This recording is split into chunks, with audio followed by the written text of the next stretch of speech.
रात के करीब 11 साढ़े 11 बज चुके थे। पहाड़ी रास्ता बिल्कुल सुनसान और खौफनाक था। अमावस्या की वो काली रात किसी घने ठंडे कफन की तरह पूरे जंगल पर लिपटी हुई थी। गाड़ी की हेडलाइट्स भी उस घने सफेद कोहरे को चीरने में नाकाम साबित हो रही थी।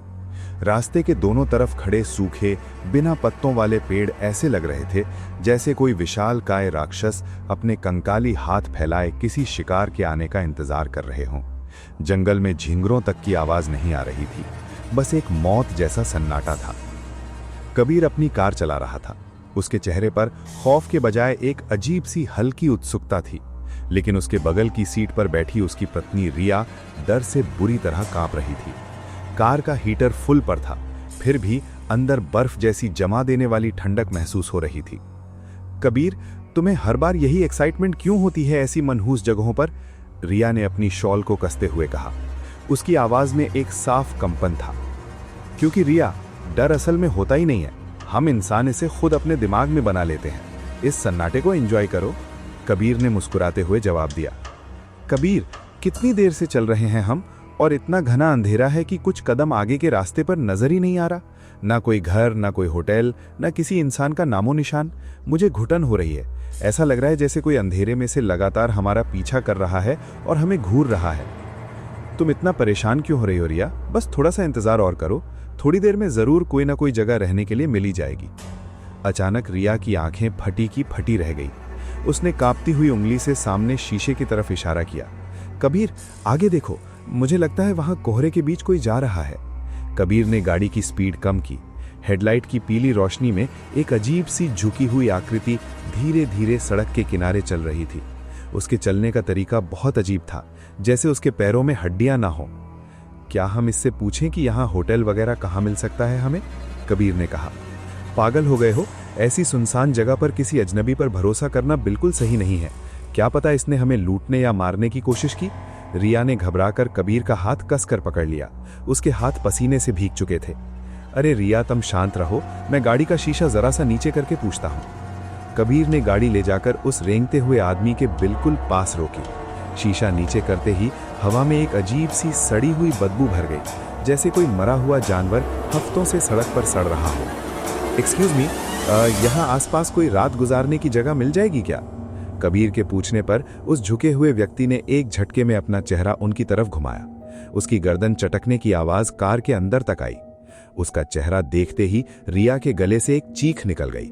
वो कोई आम इंसान नहीं था। वो बूढ़ा व्यक्ति दिखने में इतना विभत्स लग रहा था कि रूह कांप जाए। उसका आधा चेहरा जैसे किसी तेजाब से बुरी तरह जला हुआ था। मांस पिघलकर हड्डियों से लटक रहा था और उसमें कीड़े रेंगते हुए महसूस हो रहे थे। उसकी दोनों आंखें खून की तरह बिल्कुल लाल थीं। पुतलियों का नामो निशान नहीं था। वो खौफनाक बूढ़ा कुछ भी नहीं बोला। उसके गले से बस एक घरघराहट की आवाज आई, जैसे फेफड़ों में खून भरा हो। उसने अपनी आधी गली हुई उंगली उठाकर अंधेरे में आगे के एक कच्चे रास्ते की तरफ इशारा कर दिया। ठीक ठीक है अंकल।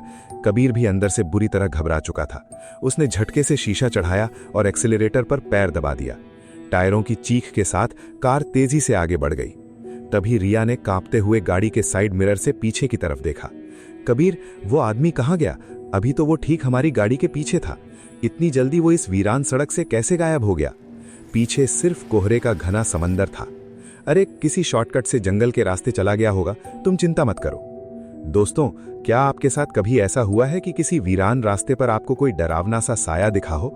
अगर हाँ, तो हमें कमेंट्स में अपना रोंगटे खड़े कर देने वाला अनुभव जरूर बताएं। और हाँ, ऐसी खौफनाक रातों के सफर के लिए लेट नाइट स्टोरीज को सब्सक्राइब करना बिल्कुल ना भूलें।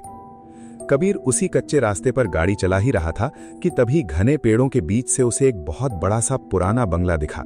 वो बंगला किसी भूत या फिल्म के सेट जैसा लग रहा था। उसकी दीवारें काली पड़ चुकी थीं, खिड़कियों के शीशे टूटे हुए थे और वहां से एक अजीब सी मनहूसियत और खामोशी टपक रही थी। रात बहुत हो चुकी थी। कबीर ने सोचा कि अगर आज रात किसी भी तरह इस घर में रुकने का इंतजाम हो जाए तो उन्हें इस खौफनाक जंगल में और भटकना न पड़े। दोनों कार से उतरे और उस खंडहर हो चुके बंगले की ओर बढ़ने लगे। उनके पैरों के नीचे सूखी पत्तियां कुचलने की आवाज के अलावा वहां कोई शोर नहीं था।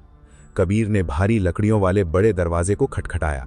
एक लंबी और कान चीरने वाली चरमराती आवाज के साथ दरवाजा खुला। सामने एक मध्यम उम्र का आदमी एक पुरानी लालटेन हाथ में लिए खड़ा था। उसका चेहरा बिल्कुल भावहीन था और त्वचा बर्फ जैसी सफेद और पीली थी, जैसे उसमें एक बूंद खून ना हो। जी, हम रास्ता भटक गए हैं। क्या आपके घर में कोई रहने की व्यवस्था हो सकती है? बस आज एक रात की बात है, कबीर ने हिचकिचाते हुए पूछा। उस व्यक्ति ने बिना पलकें झपकाए अपनी खौफनाक नजरों से उन दोनों को देखा। उसकी नजरों में एक अजीब सी भूख थी। बिना एक शब्द कहे उसने दरवाजा पूरा खोल दिया और उन्हें अंदर आने का इशारा किया। अंदर एक बहुत ही लंबी, दुबली और खौफनाक सी महिला भी खड़ी थी, जिसका नाम वसुधा था। उसने लाल रंग की एक बहुत पुरानी फटी हुई साड़ी पहनी हुई थी। भैरव ने उन्हें बिना एक पैसा लिए ऊपर का एक बड़ा कमरा दे दिया। ये लोग कितने अच्छे हैं ना रिया, हमें इतनी रात में मुफ्त में रुकने दे दिया, कबीर ने सीढ़ियां चढ़ते हुए धीरे से कहा। यही बात तो मुझे सबसे डरावनी लगी कबीर। उनकी आंखें बिल्कुल इंसानों जैसी नहीं लगी, वो पलके भी नहीं झपका रहे थे। मुझे बहुत डर लग रहा है, रिया ने सहमते हुए कहा। रात के करीब 1:30 हो रहे थे। कमरे में सिर्फ एक मोमबत्ती जल रही थी और पूरे कमरे में सीलन की बदबू थी। तभी अंधेरे को चीरती हुई रिया के कानों में किसी के बहुत ही भयानक और कर्कश तरीके से हंसने की आवाज आई। ही हा हा हा हा हा। ये हंसी किसी औरत की थी, लेकिन उसमें जानवरों जैसी खूंखार गुर्राहट भी थी। रिया की आंखें झटके से खुल गईं। उसने कबीर को जगाना चाहा, लेकिन वो बहुत गहरी नींद में था, जैसे उस पर कोई काला जादू कर दिया हो। रिया एक सम्मोहित अवस्था में उठी। उसका शरीर उसके काबू में नहीं था। वो कमरे से बाहर उस अंधेरे गलियारे में आ गई। आवाज का पीछा करते हुए वो गलियारे के आखिरी छोर पर एक बंद कमरे के सामने जाकर रुकी। कमरे के दरवाजे के नीचे से एक खौफनाक लाल रोशनी बाहर आ रही थी। तभी एक सड़ी हुई हवा का झोंका आया और दरवाजा अपने आप चर्र करके खुल गया। रिया मंत्रमुग्ध होकर अंदर चली गई और दरवाजा बहुत जोर से बंद हो गया। अगले दिन सुबह पायल की छमछम की तेज और अजीब आवाज से कबीर की आंख खुली। उसने देखा सामने रिया खड़ी थी, लेकिन उसने किसी 100 साल पुरानी दुल्हन का भारी लाल जोड़ा और पुराने सोने के जेवर पहने थे। रिया, तुमने ये कैसे कपड़े पहने हैं? कबीर ने घबरा कर पूछा। वसुधा ने कहा कि मुझ पर ये बहुत अच्छे लगेंगे, इसलिए मैंने इन्हें पहन लिया। देखो ना, मैं कितनी खूबसूरत लग रही हूं। रिया ने एक अजीब सी टेढ़ी मुस्कान के साथ कहा। उसकी मुस्कान इंसान से ज्यादा चौड़ी लग रही थी और उसकी आंखों का सफेद हिस्सा पीला पड़ चुका था। मुझे ये जगह बिल्कुल ठीक नहीं लग रही, हम अभी के अभी यहां से निकलेंगे, कबीर ने सख्ती से कहा। यह सुनते ही रिया के चेहरे का रंग उड़ गया। उसका चेहरा अचानक खूंखार हो गया। नहीं, हम कहीं नहीं जा रहे, मुझे ये घर बहुत अच्छा लगा है, हम हमेशा यहीं रहेंगे। रिया की आवाज में एक अजीब सी खनखनाहट और दोहरी आवाज थी, जैसे दो लोग एक साथ बोल रहे हों। कबीर अपनी पत्नी के प्यार और उसके इस खौफनाक बर्ताव के आगे मजबूर होकर रुकने के लिए मान गया। क्या आप कबीर की जगह होते तो उस खौफनाक बंगले में एक पल भी रुकते? अगर नहीं तो तुरंत वीडियो को लाइक करें और लेट नाइट स्टोरीज परिवार से जुड़ने के लिए सब्सक्राइब करें। दोपहर को कबीर और रिया कार से लॉन्ग ड्राइव पर निकले। वो लोग जंगल में घूमकर वापस आ ही रहे थे कि अचानक रास्ते के बिल्कुल बीचों बीच एक बहुत ही खौफनाक और मैली कुचैली औरत खड़ी नजर आई। उसके बाल बिखरे हुए थे और वो पागलों की तरह उनकी कार को घूर रही थी। कबीर ने घबराकर जोर का ब्रेक मारा, लेकिन अगले ही पल वो औरत वहां से गायब हो चुकी थी। सड़क खाली थी। तभी धड़ धड़ धड़ गाड़ी की साइड विंडो पर किसी ने जोर से मुक्के मारे। कबीर ने देखा वही भयानक पागल औरत शीशे से अपना चेहरा चिपकाए चीख रही थी। ये तेरी बीवी नहीं है, ये इंसान नहीं है, भाग जा यहां से बेवकूफ, वरना ये डायन तुझे कच्चा चबा जाएगी, भाग जा। कबीर डर के मारे पसीने से तरबतर हो गया और उसने गाड़ी भगाकर वापस बंगले की तरफ मोड़ ली। रात को डाइनिंग टेबल पर वसुधा ने एक खाने की बड़ी प्लेट रखी। प्लेट में 2 बड़ी बड़ी मछलियां थीं, लेकिन वो बिल्कुल कच्ची थीं, जिनसे ताज़ा खून और काला पानी टपक रहा था। मछली? कबीर ने नाक सिकोड़ते हुए पूछा। हाँ, रिया की आंखें उन कच्ची मछलियों को देखकर भयानक तरीके से चमक उठीं। उसने वो कच्चा मांस अपने हाथों से उठाया और बेरहमी से चबाने लगी। उसके मुंह से खून टपकने लगा और हड्डियां टूटने की आवाजें आने लगीं। Crunch crunch. रिया, तुम्हें तो मछली की बदबू से उल्टी आती थी, तुम ये कच्चा मांस कैसे खा सकती हो? कबीर खौफ से कांपने लगा। आज मेरा बहुत मन था, रिया ने अपने होठों का खून चाटते हुए मुस्कुरा कर कहा। उसी रात करीब 3 बजे कबीर की आंख खुली। कमरे का तापमान माइनस में था और रिया बिस्तर पर नहीं थी। वो उसे ढूंढता हुआ उसी लाल रोशनी वाले कमरे के पास पहुंचा। अंदर से किसी के कच्चे मांस को नोचने और हड्डियां चबाने की खौफनाक आवाज आ रही थी।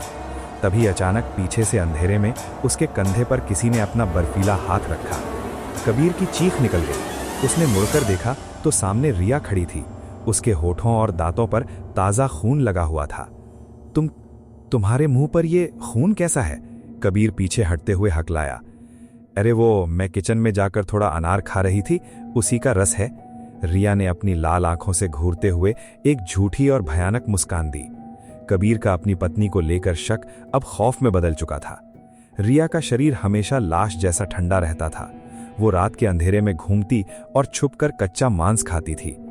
एक दिन जब रिया सो रही थी, कबीर बेचैन होकर अपनी जान की परवाह किए बिना उस पागल औरत की तलाश में जंगल की तरफ भागकर चला गया। वो औरत उसे एक पुराने खंडहर के पास मिली। प्लीज मुझे सच बताओ, मेरी मदद करो। मेरी बीवी वहां से जाने को तैयार ही नहीं है। मुझे डर लग रहा है। कबीर उसके पैरों में गिरकर फूट फूट कर रोने लगा। उस औरत ने एक दर्दनाक और खौफनाक हंसी हंसी। कितने दिन नहीं अभागे इंसान, साल बीत चुके हैं। पूरे 2 साल हो चुके हैं तुम दोनों को उस शापित बंगले में अंदर गए हुए। तुम पानी में अपना चेहरा देखो, वो डायन तुम्हारी सारी उम्र और तुम्हारा खून चूस चुकी है। क्या? अरे क्या बकवास है? मेरी बीवी जिंदा है। नहीं, वो तुम्हारी बीवी नहीं है। वो तुम्हारी बीवी का मृत शरीर है। उसके शरीर के अंदर एक बेहद खूंखार, सदियों पुरानी और मांस खाने वाली पिशाचनी, एक शंख चूर्णी का वास है। शंख चूर्णी इस जंगल में भटकने वाले नए शादीशुदा जोड़ों की दुल्हनों को मारकर उनके शरीर में घुस जाती है और उनकी खाल पहन लेती है। और वो भैरव और वसुधा इंसान नहीं, शमशान के पिशाच हैं, जो इस जंगल में आने वाले इंसानों को रात के अंधेरे में काट कर खाते हैं। तो फिर उन्होंने मुझे अब तक क्यों नहीं मारा? कबीर ने खौफ से कांपते हुए पूछा। तुम्हें जिंदा रखकर वो शंख चूर्णी तुम्हारी बची हुई उम्र चूस रही है और वैवाहिक सुख भोग रही है। लेकिन जिस पल उसे पता चल गया कि तुम उसका असली सच जान चुके हो, वो तुम्हें तड़पा तड़पा कर कच्चा चबा जाएगी। अगर आज सूरज ढल गया तो तुम इस जंगल से कभी जिंदा वापस नहीं लौट पाओगे। भाग जाओ अपनी जान बचाकर। कबीर को अपना खौफनाक सच पता चल चुका था। वो 2 साल से अपनी पत्नी की सड़ी हुई लाश के साथ सो रहा था। उसने एक पल नहीं गंवाया और अपनी जान बचाने के लिए जंगल की तरफ बेतहाशा दौड़ पड़ा। उसे पीछे से रिया की भयानक चीखें सुनाई दे रही थीं। कबीर, कहाँ जा रहे हो मुझे छोड़कर? उसे अपनी जान बचाकर भागते देख रुद्राक्ष पहने उस पागल औरत के चेहरे पर अचानक से एक बहुत ही खौफनाक, शैतानी और रहस्यमयी मुस्कान आ गई। उसकी आंखें भी लाल हो चुकी थीं और होठों से खून टपकने लगा। दोस्तों, आपको क्या लगता है, इस पागल औरत की खौफनाक मुस्कान के पीछे का क्या राज होगा? क्या वो औरत सच में कोई मददगार थी, या वो भी उस शंख चूर्णी के मायाजाल का कोई डरावना हिस्सा थी? हमें अपने विचार कमेंट सेक्शन में लिखकर जरूर बताइए। दोस्तों, यहां तक इस रोंगटे खड़े कर देने वाली खौफनाक दास्तान को देखने और सुनने के लिए आपका बहुत बहुत धन्यवाद। दोस्तों, आपको हमारा ये आज का रूह कांप देने वाला वीडियो कैसा लगा? क्या कबीर और उस डायन के इस खौफनाक मंजर ने आपको डराया? कमेंट में हमें अपनी राय जरूर बताएं। और अगर ये सस्पेंस से भरी प्रस्तुति आपको पसंद आई हो तो वीडियो को लाइक जरूर करें। आपके एक लाइक से हमारा उत्साह 1000 गुना बढ़ता है। ऐसी ही और भी सच्ची खौफनाक घटनाओं और रहस्यमयी दास्तानों को सुनने के लिए late night stories YouTube channel को सब्सक्राइब करके बेल आइकॉन को ऑल पर सेट करना बिल्कुल न भूलें, ताकि आगे आने वाला कोई भी खौफनाक वीडियो आप सबसे पहले देख पाएं। हमारे काम को अपना प्यार देने के लिए और इस वीडियो को पूरा अंत तक देखने के लिए आपका दिल से बहुत बहुत धन्यवाद। मिलते हैं अगली रात एक और नए और भयानक खौफ के साथ, सिर्फ लेट नाइट स्टोरीज पर। गुड नाइट और रात के अंधेरे में हमेशा सावधान रहें।